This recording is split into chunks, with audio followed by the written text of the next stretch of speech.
한 해로 수요일날 사사기 하는데 1년 반이 지나가는데 아직도 9장입니다. 그런데 저도 빨리빨리 넘어가고 싶은데 자꾸만 하나님이 주시는 마음이 있어서 머물러 있는 것 같습니다.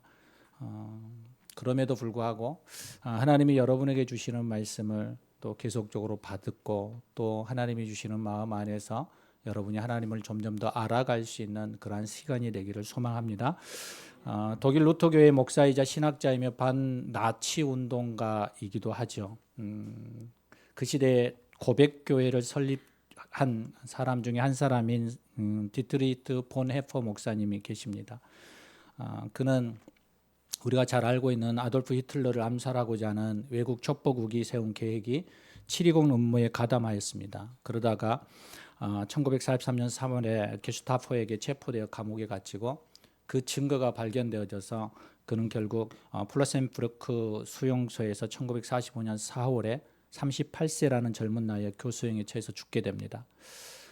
그는 1937년에 나를 따르라는 책을 출판하게 되는데 이 책은 기독교가 세상에서 어떻게 해야 하는지 그 역할을 관한 내용을 싣고 있습니다.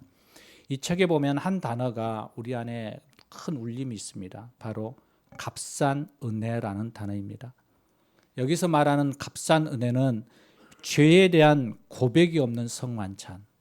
그냥 만찬을 하는데 죄에 대해서 우리가 회개하고 고백하지 않는 거죠. 또 죄에 대한 회개 없이 용서받을 수 있다라는 설교. 그 시대 속에서 수없이 외치는 죄의 문제는 다루지 않고 그냥 윤리와 도덕에 대한 그러한 좋은 말들만 하는 그러한 설교. 또 예식을 무시한 세례.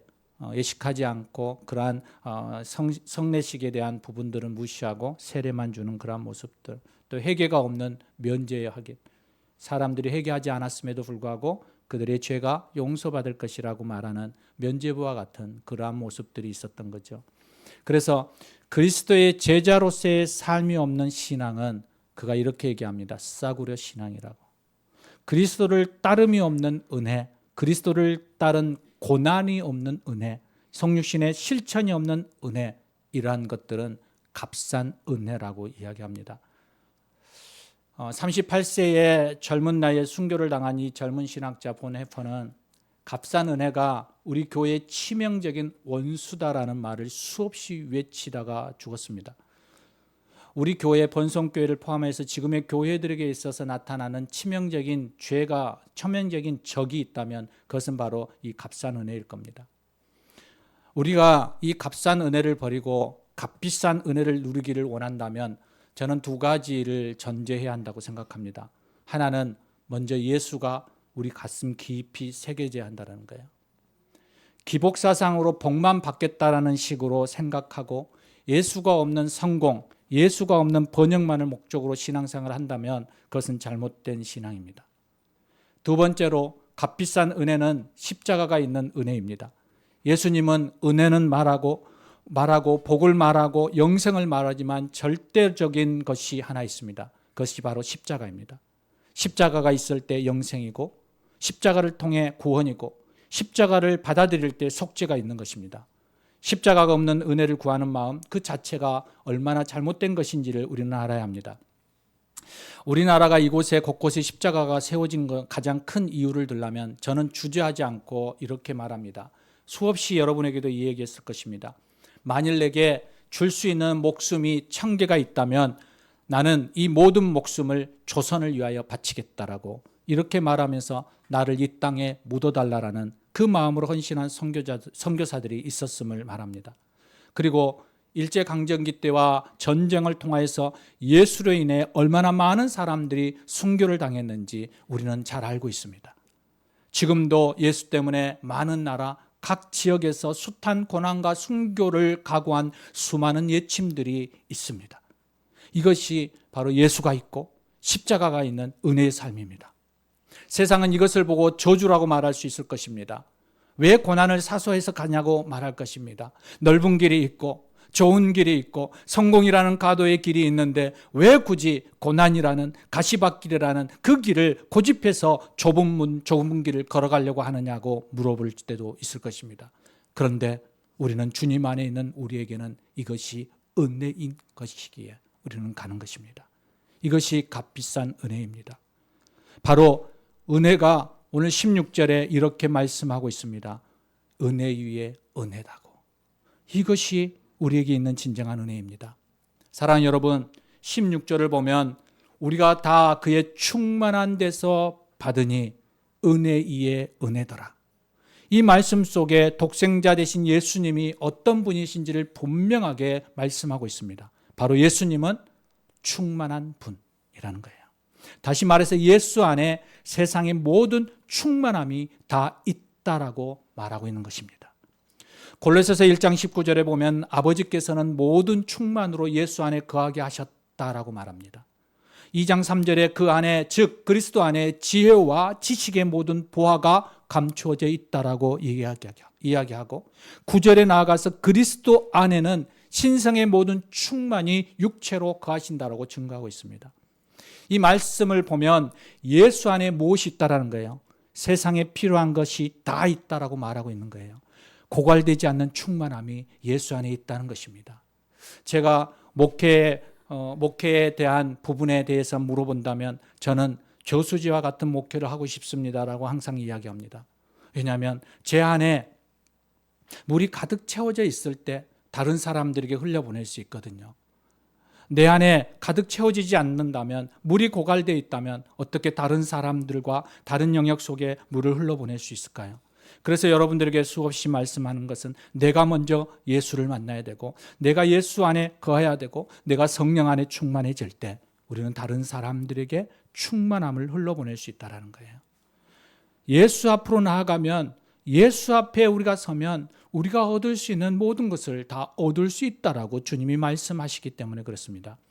우리가 한번 보십시다. 요한복음 10장 28절을 보면 말씀을 좀 보시면 좋겠습니다. 앞에 좀 띄워주십시오. 내가 저희에게 영생을 주노니 영원히 멸망치 아니할 터이요 또 저희를 내 손에서 빼앗을 자가 없느니라. 생명 없는 사람이 있습니까? 예수께로 나아가면 생명이 있다라고 얘기하는 거예요. 예수 안에 영생이 충만하게 있다라고 말하고 있는 거예요. 더 나아가서 요한복음 14장 27절을 보면 평안을 너희에게 끼치노니 곧 나의 평안을 너희에게 주노라. 내가 너희에게 주는 것은 세상이 주는 것 같지 아니하니라. 너희는 마음에 근심도 말고 두려워하지도 말라. 근심이 있습니까? 두려움이 있습니까? 예수께 나아가면 진정한 평화가 기름 붓듯이 부어지게 될 거라고 얘기합니다. 예수 안에 평안의 충만함이 있습니다. 편안이 아닙니다. 평안입니다. 예수 안에 기쁨이 있다고 또 얘기합니다. 요한복음 15장 11절입니다. 내가 이것을 너희에게 이름은 내 기쁨이 너희 안에 있어 너희 기쁨을 충만하게 하려 함이니라. 예수 안에 들어가면 기쁨이 충만해집니다. 견딜 수 없는 기쁨이 충만히 임한다라고 약속하고 있습니다. 그런가 하면 요한복음 20장 22절을 보면 성령을 주신다라고 말씀하십니다. 이 말씀을 하시고 저희를 향하여 숨을 내쉬며 가라사대 성령을 받으라. 예수님 안에 성령 충만함이 있다라는 것입니다. 사랑하는 여러분, 구약 성경을 보면 시편 23편 1절에 다윗 왕의 고백이 나옵니다. 여호와는 나의 목자시니 내게 부족함이 없으리로다. 주께서 내 원수의 목전에서 내게 상을 베푸시고 기름으로 내 머리에 바르셨으니 내 잔이 넘치나이다. 다윗은 함께 하시는 하나님으로 인해서 부족함이 없다고, 내 잔이 넘친다고, 내 은혜가 족하다라고 지금 고백하고 있는 거예요. 그런가 하면 신약 성경의 빌립보서 4장을 보면 바울 선생님이 이렇게 얘기합니다. 어떤 상황 속에서도 내게 능력 주시는 자 안에서 내가 만족한 삶을 배웠다라고. 그래서 그는 비천에 처할 줄도 풍부에 처할 줄도 알아 모든 일에 곧 배부름과 배고픔과 풍부와 비천에 궁핍에 처할지라도 일체의 비결을 배웠노니 그 비결이 무엇이냐라면 내게 능력 주시는 자 안에서 내가 모든 것을 할 수 있느니라. 그의 자족함이에요. 놀라운 이 은혜의 고백이 저와 여러분의 고백이 되기를 소망합니다. 그렇다면 오늘 다시 본문 14절로 돌아가 보겠습니다. 그에게는 은혜와 진리가 충만하더라. 예수님의 이 충만한 풍성함 가운데에는 은혜와 함께 우리가 받을 수 있는 또 하나가 있다는 거예요. 우리가 지난주에 나누었던 그 은혜 외에 또 하나가 있는데 그게 뭐냐면 진리라고 얘기하는 거예요. 진리. 사랑하는 여러분, 여기서 말하는 진리가 무엇인지를 우리가 알려면 먼저 17절을 봐야 합니다. 율법은 모설에 말미암아 주어진 것이요 은혜와 진리는 예수 그리스도로 말미암은 것이니라. 우리가 잘 알듯이 모세는 시내산에서 하나님께로부터 율법을 선물로 받았습니다. 이것은 인류에게 있어서 놀라운 위대한 선물이었어요. 그러나 이 율법은 우리를 구원에 이르게 할 수는 없었다라는 거예요. 다만 율법은 우리가 율법을 지켜 의롭다함을 받지 못할 뭐예요? 죄인임을 깨닫게 하는 그 역할로 우리에게 주어진 것이에요. 그래서 이브리서 기자는 율법을 가지고 뭐라고 얘기하냐면 그리스도께로 인도하는 초등교사, 예전 개역 한글에는 몽학선생이라고 얘기했죠. 우리가 율법 안에 죄인임을 알고 그 죄를 문제로 해결하고자 여러 가지 방법을 찾지만 온전한 해결 방법은 유일한 길, 바로 예수 그리스도 안에 들어오는 것을 깨닫게 하는 것이에요. 생각해 보십시오. 세상에 법이 존재하는 것은 사회 질서를 위해 이런 것을 하면 안 된다라는 규범을 만든 거잖아요. 그래서 그것을 통해서 우리는 법을 통해서 죄가 무엇인지를 알고 그 죄를 짓지 않게 해서 만들어 놓은 이 법을 지킴으로 인하여 질서를 유지할 수 있는 거죠. 그런데 우리가 그 죄를 지으면 따라오는 우리의 형벌이 있잖아요. 그 규칙을 어기게 되면 우리는 그것으로 인한 고통을 받는 거예요. 그 형벌을 통해서 그들이 요구하는 것은 뭐예요? 다시 죄를 짓지 않도록 이 사회 질서를 유지하기 위한 것이잖아요. 그런데 인간의 죄성이 죄를 인지한다고 해서 형벌을 받는다고 해서 그 죄에서 자유하거나 죄를 떠난 삶을 살지 못하라는 것을 우리는 잘 압니다. 그래서 재범률이 높은 거죠. 이렇듯 율법을 통해서 죄인임을 인지하기에 우리가 무엇을 하냐면 거룩하신 하나님 앞에 설 수 없는 존재라는 것을 깨닫게 되는 거예요. 여러분, 율법은 우리가 죄인임을 알므로 인하여서 하나님을 더 가까이 가기를 원하는 그 방법을 우리에게 제시하기 위해서 존재하는 거예요. 그래서 이 죄의 문제를 해결하기 위해서 하나님께서 이루신 십자가 앞에 우리가 엎드릴 수 있는 거예요. 율법 안에 우리가 설 때 우리는 그 십자가라는 그 단어가 더 절실하게 우리에게 다가오는 것이죠. 예수님이 친히 가르치신 제자로서의 삶의 모습도 동일해요. 요한복음 8장 31절에 너희가 내 말에 거하면 참으로 내 제자가 되리라. 그럼 그 다음에 예수님께서 그들에게 말하는 것이 그 다음 절에 살아가는 삶의 특권을 얘기해요. 그렇게 살아가려면 어떻게 해야 되냐면 진리를 알아라는 거예요. 진리를 알지니 진리가 너희를 자유케 하리라. 주님 말씀 가운데 거하는 삶은 결코 율법적인 규율에 묶이는 속박의 삶이 아니라고 지금 얘기하고 있는 거예요. 사랑하는 여러분, 우리는 하나님의 말씀을 보고 하나님의 율법을 생각하면, 그리고 그 삶을 살아가면 우리를 자꾸만 묶는, 우리를 자유에서부터 계속적으로 속박해서 그 자유롭지 못한 삶을 살아가게끔 만드는 것처럼 착각해요. 그래서 묵상을 하다 보면 나는 왜 이렇게 못 살지? 나는 이렇게 살아야 되는데 항상 죄 가운데 머물러서 죄책감을 가지고 살아가는 사람들을 보게 돼요. 그런데 하나님은 그 묵상을 통해서 너 죄인이야, 너 죄책감을 가져야 돼, 너 왜 그렇게 살지 못해? 라는 것을 우리에게 말하고 싶어서 묵상을 하라고 그러는 게 아니에요. 그 죄를 깨달음으로 인하여서 하나님께로 더 가까이 나아가게끔 만들고 싶은 거예요. 더 예수 그리스도 앞으로 나아가게끔 만들고 싶은 거죠. 그래서 죄인인 우리가 더 나아가 십자가 앞에 설 때, 그 십자가 앞으로 나아갈 때 온전한 은혜와 진리의 충만함과 자유가 누리게 된다라고 말씀하고 있는 거예요. 그래서 진리가 너희를 자유케 하리라는 거예요. 십자가 앞에 나아가는 너희가 진정한 자유를 누릴 거라고 얘기하는 거예요.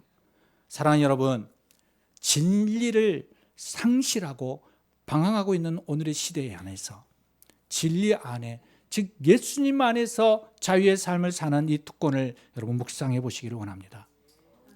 예수님은 길이요 진리요 생명이라고 말씀하십니다. 길을 잃어버린 세상에 예수님 당신이 곧 길이라고 말씀합니다. 아프리카 밀림을 가면 저는 잘 모르겠습니다.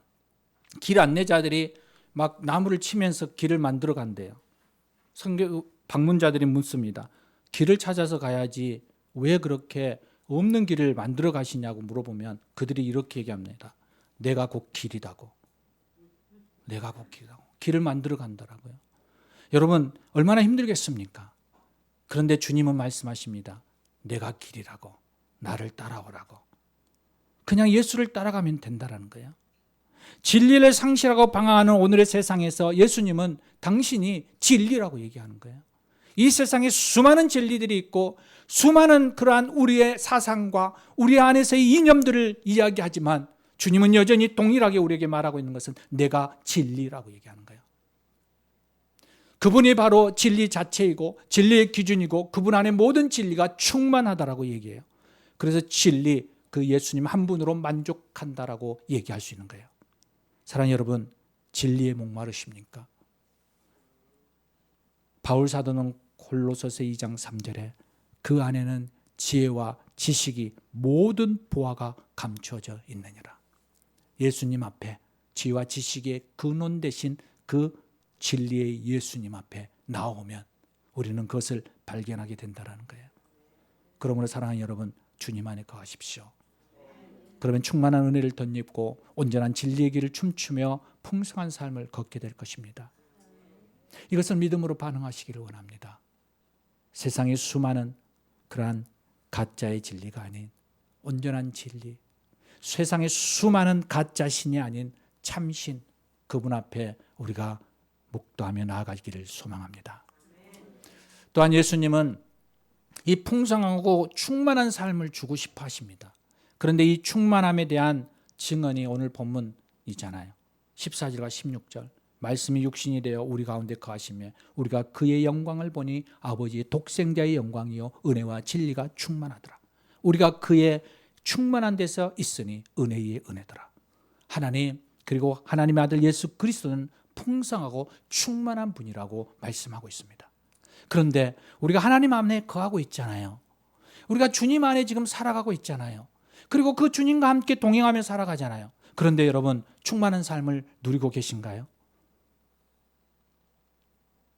만일 누리고 있지 않다면 그 이유가 무엇일까요? 한번 고민해 보십시오. 예수님을 주인으로 받아들인 성도에게 주어진 충만한 삶을 방해하는 것이 무엇이기 때문에 우리가 이렇게 이 주님이 말씀하시는 이 충만한 삶을 살아가지 못할까요?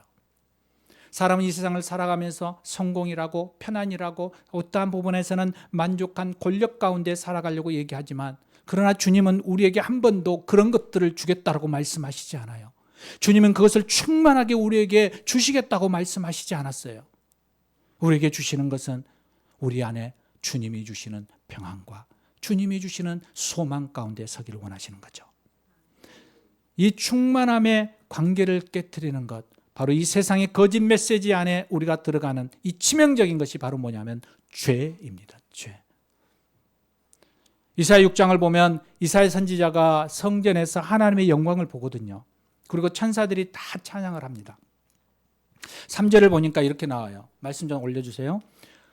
서로 청하여 가로되 거룩하다, 거룩하다, 만군의 여호와여, 그 영광이 온 땅에 충만하더라. 하나님의 영광이 지금 온 땅에 충만한 것을 지금 이사야가 본 거예요.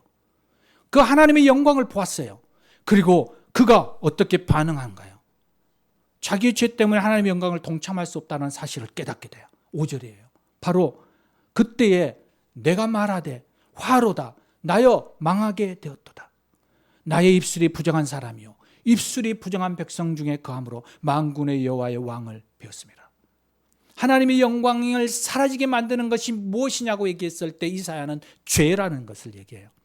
그리고 나서 핀수술 말미암아 죄를 제거한 후에 그는 사명을 받고 하나님의 영광 안에 들어가게 되는 거예요. 사랑하는 여러분, 누가 하나님의 일을 할 수 있습니까? 하나님의 영광을 본 자입니다. 누가 하나님의 일을 할 수 있습니까? 하나님의 능력으로 말미암아 모든 죄악에 사함받은 자들이 하나님의 일을 할 수 있습니다. 그렇다면 동일한 얘기를 한번 해볼게요. 어떤 교회가 강력한 교회입니까? 건물이 있고 성도가 큰 그런 교회가 강력한 교회입니까?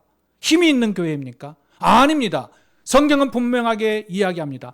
하나님의 영광이 떠나지 아니하고 하나님 앞에 예수님의 보혈로 깨끗하게 죄사함을 받은 교회가 이 땅 위에 강력한 교회라고 얘기하는 거예요. 그곳에 하나님의 영광이 있고 죄사함의 능력이 있는 그 교회가 하나님의 영광, 가장 강력한 교회라고 얘기해요. 그런데 악한 마귀는 교회가 영광을 잃고 무능하게 되도록 하기 위해서 계속적으로 범죄케 만드는 거예요. 요한복음 3장 23절에 모든 사람이 죄를 범하였음에 하나님의 영광에 이르지 못하더니, 죄 때문에 하나님의 영광에 이르지 못한다라고 얘기하고 있어요. 그러므로 하나님의 영광을 보기를 원하시고 그 하나님의 앞에 나아가기를 원하시는 분들은 이 진리와 은혜 안에 충만하기를 원하는 모든 사람들은 먼저 철저한 회개가 이루어져야 한다는 것을 전제하고 있는 거예요. 사랑하는 여러분, 그 철저한 회개는 어떻게 되어지는 거예요? 우리가 예수 앞에 있을 때예요. 예수 안에 거할 때예요. 사랑하는 여러분, 여러분이 계속적으로 우리를 점검해 보시기를 원합니다. 내가 예수 안에 지금 붙어 있는지, 내가 예수 안에 지금 삶을 살아가고 있는지, 예수가 내 안에서부터 나를 지배하고 있는지 계속 점검하면서 그 죄 가운데에서 여러분 벗어나고 자유하고 떠나는 은혜가 있기를 소망합니다. 두 번째, 그 은혜와 진리의 충만함을 누리지 못하는 이유 중에 하나를 뭐라고 얘기하냐면 구하지 않기 때문이라고 얘기해요. 예수 안에 충만이 있는데 그 사람들이 이 충만 가운데 헛된 곳에서 충만함을 찾기 때문이라는 거예요.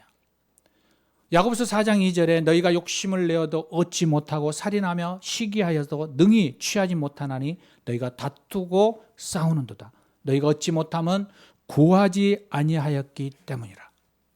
무슨 말씀인가요? 사람들은 얻겠다라고 욕심을 부립니다. 사람들은 무엇인가를 얻겠다라고 살인을 합니다. 사람들은 무엇인가를 더 많이 얻겠다라고 사기를 칩니다. 시기를 합니다. 그러나 충만함은 욕심이나 살인이나 시기에서 얻는 것이 아니라고 얘기합니다. 세상은 계속적으로 우리에게 얘기하죠. 무엇인가를 계속적으로 추구하고 욕심을 부리며 내 욕망을 이루기 위해서 우리는 그 어떠한 것도 해나아갈 때, 그것을 묵살하고 나아갈 때 우리는 그것을 성취할 것이라고, 충만할 것이라고 얘기하지만 야고보 선생은 그것을 얻지 못한다고 얘기해요. 분명하게 그 이유는 구하지 않았기 때문이라는 거예요. 우리의 열심도 아니고 우리의 가지고 있는 세상적인 가치도 아니고 우리 안에서부터 무엇인가를 욕망을 가지고 나아가는 것도 아니라고 얘기해요. 우리가 주님 앞에 구하지 않았기 때문에 충만한 그 온천에서부터 흘러나오는 그 은혜를, 그 진리를 우리 안에 담지 못했다고 얘기하는 거예요. 사랑하는 여러분, 여러분 안에 피로를 느끼십니까? 그렇다면 전능하시고 충만하신 예수님 앞에 나아가시기를 원합니다. 그러면 많은 것을 받게 될 것이고 많은 것을 누리게 될 것입니다. 그 받는 것을 무엇이라고 합니까? 선물이라고 하죠. 그 선물을 우리는 은혜라고도 얘기합니다. 은혜라는 말 자체가 선물이거든요. 하나님이 우리에게 주시는 선물은 구하는 자에게 부어주시는 충만함에서 흘러나오는 은혜인 것입니다. 그래서 은혜 위에 은혜인 것이죠. 구하는 백성에게 은혜 정도가 아니라 은혜 위에 은혜가 넘치도록 쌓이게 된다는 것이 바로 하나님의 약속입니다. 하나님 앞에 이 은혜와 진리의 충만함을 누리는 사람이 되기를 소망합니다. 그러기 위해서 철저한 회개와 그 주님 앞에 우리의 필요를 구하는 자의 삶을 살아내기를 소망합니다. 이렇게 은혜와 진리 안에 거하는 사람들은 오늘 본문 18절을 이해할 수 있습니다. 왜냐하면 그들은 하나님을 볼 수 있기 때문이죠. 본래 하나님을 본 사람이 없으되 아버지 품속에 있는 독생하신 하나님이 나타내셨느니라. 여러분 한번 생각해 보십시오. 아담 이후에 이 세상 사람들 중에 하나님을 본 사람은 존재하지 않습니다. 그 어느 누구도 하나님을 본 사람이 없습니다. 그래서 하나님을 직접 나타내 보이시고자 하나님께서 선택하신 게 성부 안에 있는 성자 하나님을 우리에게 보이셨습니다. 그분이 바로 독생자 예수 그리스도이십니다. 우리는 가끔 모세가 하나님을 대면했다라고 생각합니다. 출애굽기를 보면 모세가 하나님과 대면했던 이야기가 출애굽기 33장 11절에 나오거든요. 사람이 자기의 친구와 이야기하듯이 하나님께서 모세와 대면하여 말씀하셨다라고 얘기하거든요. 그러나 모세가 시내산에서 하나님의 신현을 목격하기는 했어요. 그렇지만 하나님의 영광을 직접 보고자 갈망했지만 하나님의 그 영광을 볼 수는 없었어요. 하나님께서 그분의 영광을 보일 때 어떻게 보였냐면 그가 그렇게 하나님 앞에 하나님 당신의 영광을 보여주십시오.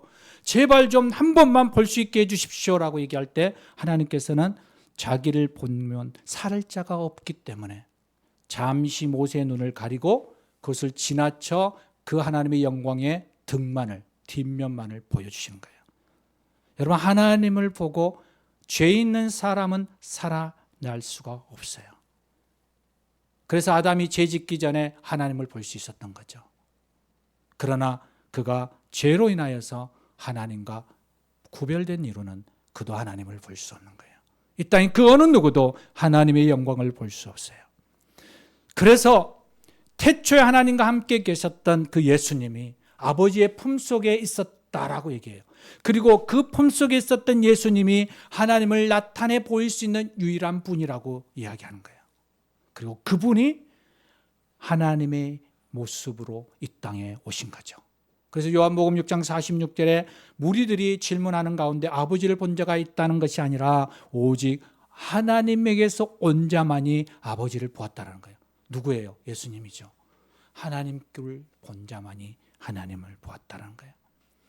그리고 빌립이 이렇게 얘기해요. 예수님에게 아버지를 제발 좀 보여주십시오. 그러면 우리가 믿겠나이다라고 얘기할 때 예수님이 그에게 분명하게 얘기해요. 나를 본 자는 아버지를 보았다고. 사랑하는 여러분, 얼마나 행복했을까요? 하나님의 영광을 그들은 예수님을 통해서 보았다라는 거예요. 그런데 그 더 놀라운 게 뭔 줄 아십니까?